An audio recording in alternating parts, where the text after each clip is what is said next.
Adoptés en 2009, les tests portant règlement financier, de même que celui des manuels de procédure de règlement sur les passations de marché sont aujourd'hui obsolètes au regard des enjeux liés au développement de la sous-région.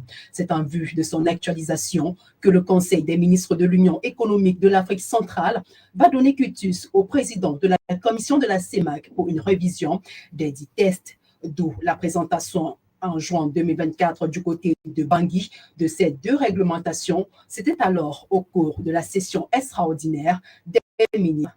Mohamedou Lamine Djika, coordonnateur de la cellule de transformation. Il se trouve que l'un et l'autre ont prévu des textes d'application pour une meilleure appropriation et une meilleure exécution quotidienne de ces textes-là. C'est la raison pour laquelle le président de la Commission a initié cette révision sous format d'ateliers, ces deux ateliers parallèles qui se tiennent l'un autour des textes d'application du règlement financier et l'autre autour des textes du manuel de procédure du règlement portant passation de marché. Durant ces 2 semaines de travaux, les experts sont appelés à se prononcer sur ces nouvelles moutures. Balthazar Ngonga Edjo est président de la commission de la CEMAC. Les livrables des présents ateliers permettront à chacun des utilisateurs, en particulier des ordinateurs et acteurs financiers de la communauté, d'assumer avec rigueur leurs missions respectives au service de la communauté.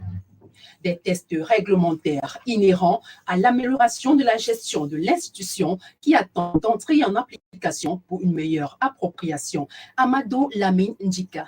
Les textes d'application qui sortiront de ces ateliers seront soumis à la signature du président de la commission, autorité à laquelle le Conseil des ministres a confié cette responsabilité. Donc, si les experts approuvent les textes et qu'ils sont effectivement signés, ils rentrent immédiatement en application.